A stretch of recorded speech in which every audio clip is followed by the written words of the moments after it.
स्वयं से साक्षात्कार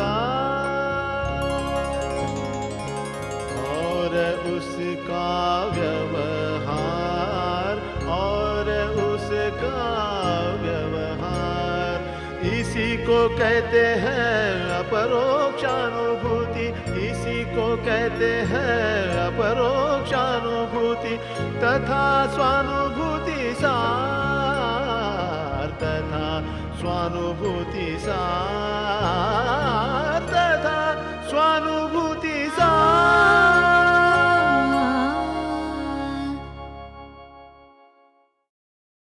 स्वयं से साक्षात्कार के दर्शकों को मेरा नमन। आज की हमारी कड़ी है अहंकार त्वंकार अहंदेव। पिछली कड़ी में हमने देखा था कि स्वभाव और स्वबोध ये क्या होता है, स्वबोध स्वभाव के माध्यम से कैसे अपने आप को प्रकाशित करता है, और यही स्वभाव जब बाहरी प्रकृति के साथ ज़्यादा जुड़ जाता है तो उसके अंदर जीव भाव बढ़ जाता है, और स्वभाव जब स्वबोध के साथ ज़्यादा जुड़ने की कोशिश करता है तो उसके अंदर ईश्वरीय भाव बढ़ने लगता है। इसकी काफ़ी हद तक विस्तृत रूप से हमने चर्चा की थी प्रज्ञान पुरुष श्री श्री बाबा ठाकुर की वाणी अनुसार। अब आइए सुनते हैं कि प्रज्ञान पुरुष श्री श्री बाबा ठाकुर हमें अहंकार त्वंकार अहंदेव के बारे में क्या बताते हैं। अहंकार जिसके साथ हम कुछ हद तक परिचित हैं, हमें कहा जाता है कि अहंकार का हम नाश करें। त्वंकार का अर्थ होता है कि अहंकार जब ईश्वरीय भाव लेके, ईश्वर की चिंता लेके ईश्वर की आराधना करता है तो त्वंकार के माध्यम से तू ही तेरे दर्शन चाहिए, इस माध्यम से वो आराधना करता है। तो वो त्वंकार की तरफ बढ़ने की कोशिश करता है, और त्वंकार के बाद जब वो पूर्ण पक्का मैं में प्रतिष्ठित हो जाता है तो वो अहंदेव हो जाता है। तो ये प्रज्ञान पुरुष की वाणी अनुसार आइए हम सुनते हैं प्रज्ञान पुरुष श्री श्री बाबा ठाकुर को। तो एक दिन में कोई विद्या चर्चा करने से हमारी विद्या पूरा भी नहीं हो सकता है, उसको कंटिन्यू करने पड़ेगा। ये एक्शन को ख्याल करके चलना, इसके कहता है धर्म। ख्याल नहीं करेगा तो अधर्म हो जाएगा। अधर्म होने से क्या होगा, हमारी भूल भ्रांति से हमारी कुछ विकार आ जाएगा, तो विकार को हमको अनुभव करने पड़ेगा। इसीलिए हमारी दुख कष्ट जो होता है वो अपना भ्रांति से, हमारी मन बुद्धि का भ्रांति से, owing to the fault of our own intellect। और एक बात है, हम अपना को माइंड समझ के मैं द्वारा अपना को व्यवहार करने से क्या होगा ना, मेरा का जो प्रभाव है हमारी वो कमी हो जाएगा।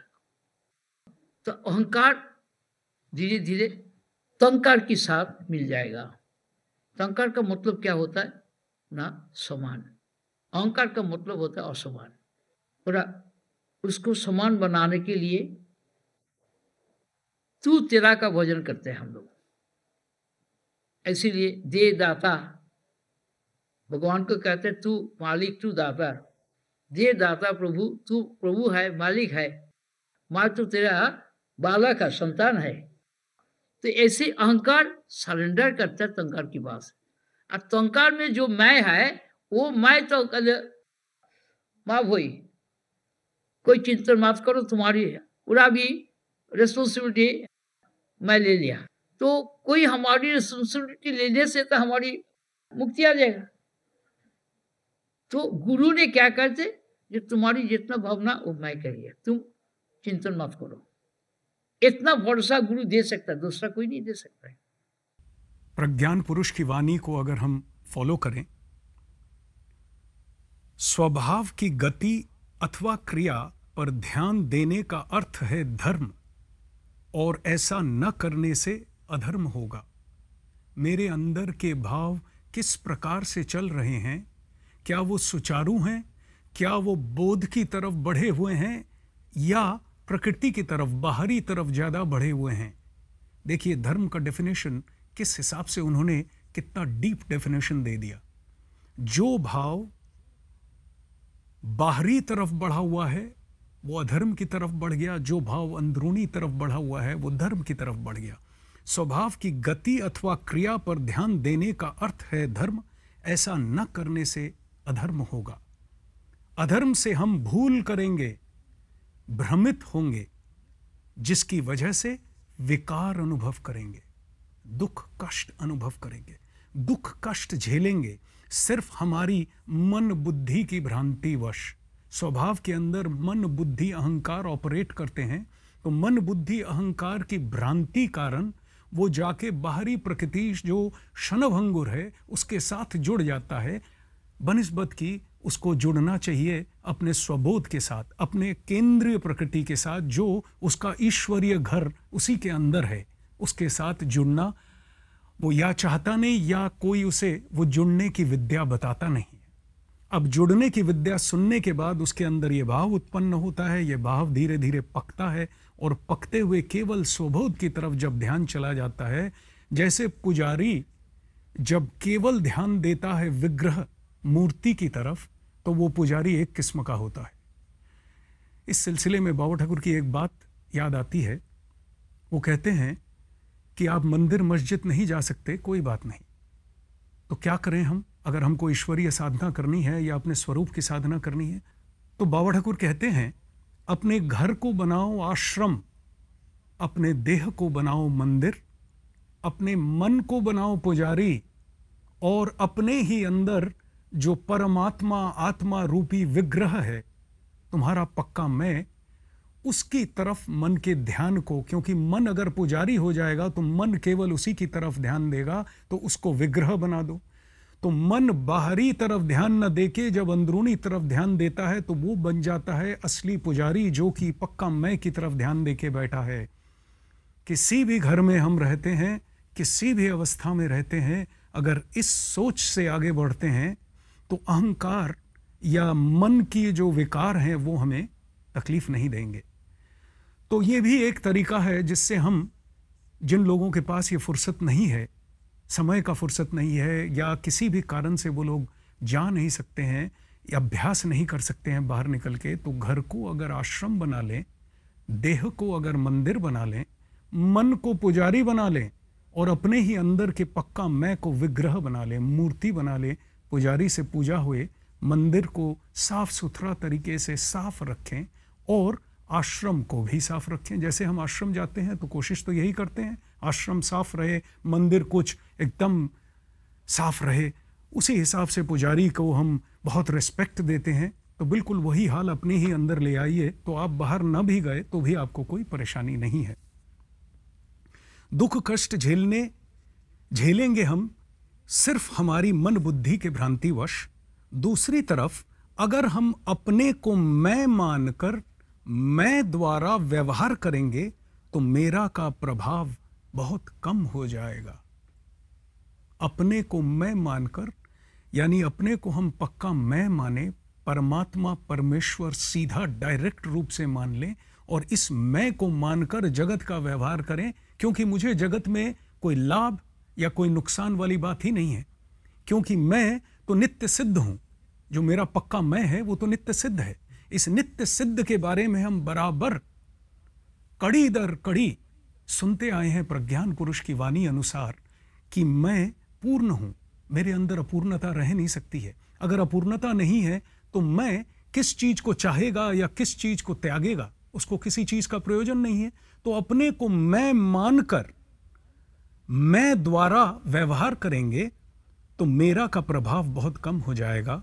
तो मेरा रूपी अहंकार धीरे धीरे त्वंकार के साथ मिल जाएगा। अब इस संदर्भ में प्रज्ञान पुरुष की कुछ और वाणी ब्रह्म आत्म विद्या में है, अगर हम उसका थोड़ा अध्ययन करें तो देखते हैं क्या हमें मिलता है। प्रज्ञान पुरुष कहते हैं धर्म का उद्देश्य ही है संतुलित स्वभाव तैयार करना। यही बढ़ते बढ़ते जब परिपूर्ण संतुलन में आ जाता है तब साधना समाप्त होती है। अनुकूल और प्रतिकूल दोनों अवस्थाओं में से ही बोध सत्ता एक जन को बखूबी तैयार कर लेते हैं। इन दोनों अवस्थाओं में से अवश्य ही ले जाना उनका स्वभाव है। बोध सत्ता की दृष्टि से जब ये असंतुलन को देखा जाता है तो वो कैसे दिखता है, उसका हमें एक विवरण मिलता है यहाँ पर। अनुकूल और प्रतिकूल दोनों अवस्थाओं में से ही बोध सत्ता एक जन को बखूबी तैयार कर ले जाते हैं। इन दोनों अवस्थाओं में से अवश्य ही ले जाना स्वाभाविक है। प्रकृत धर्म कोई मतवाद, क्रियाकलाप या विशेष आदर्श नहीं है।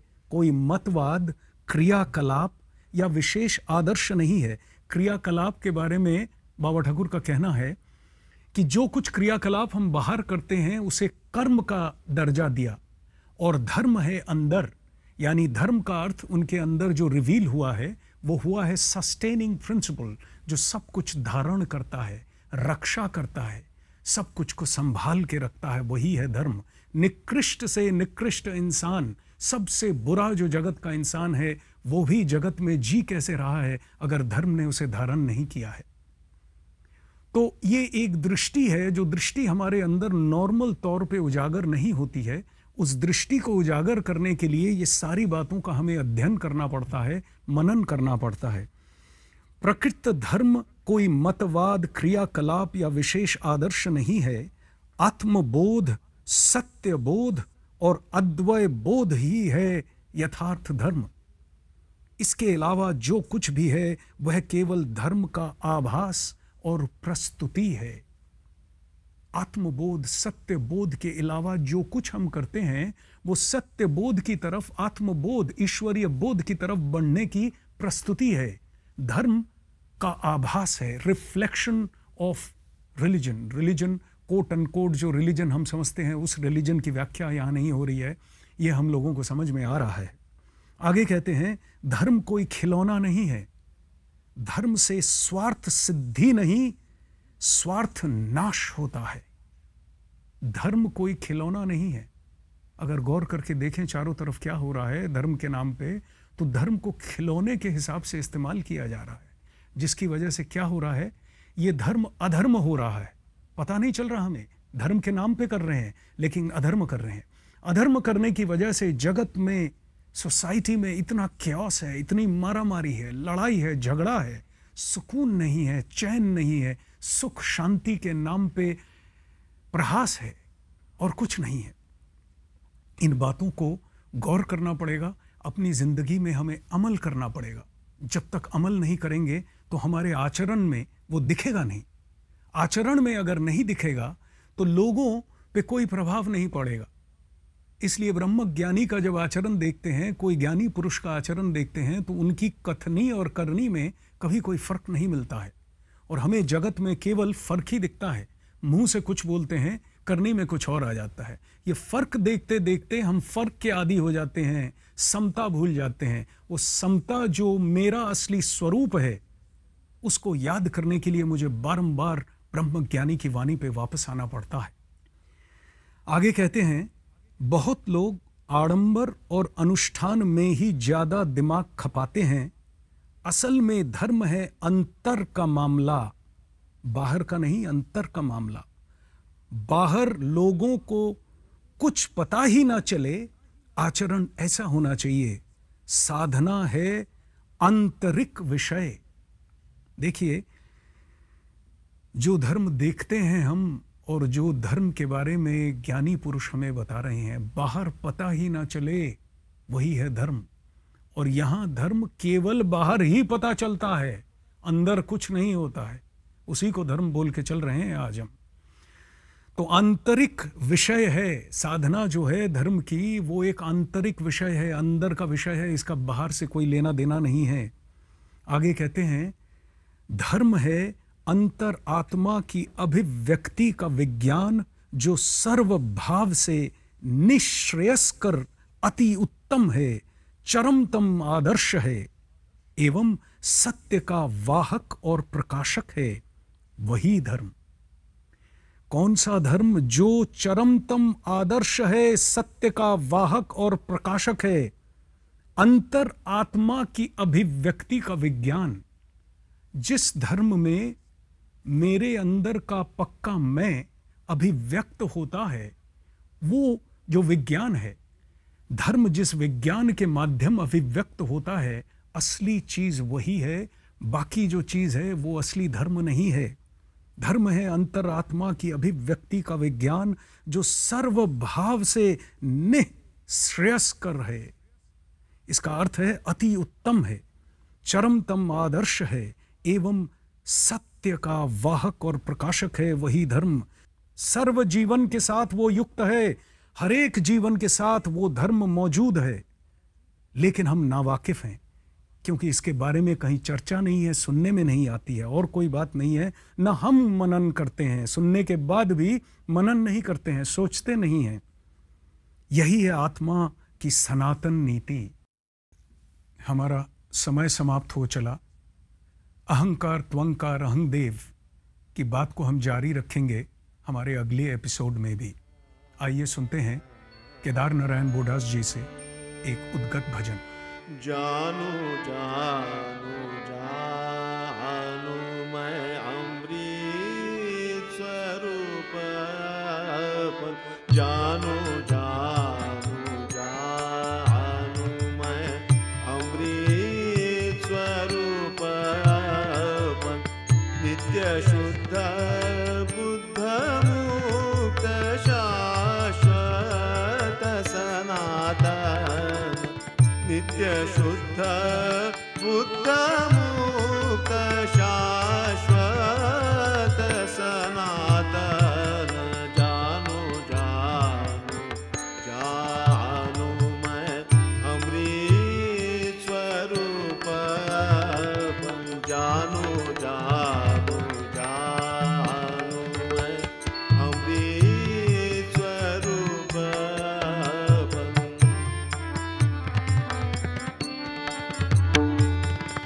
भवातीत द्वन्द्वातीत भेदातीत अनुपम स्वरूप मम सर्वसम। स्वयं प्रकाश स्वयं पूर्ण। भावातीत द्वन्द्वातीत भेदातीत अनुपम स्वरूप मम सर्वसम। स्वयं प्रकाश स्वयं पूर्ण। जानू जानू जानू मैं अमृत स्वरूप अपन। जानू जानू जानू मैं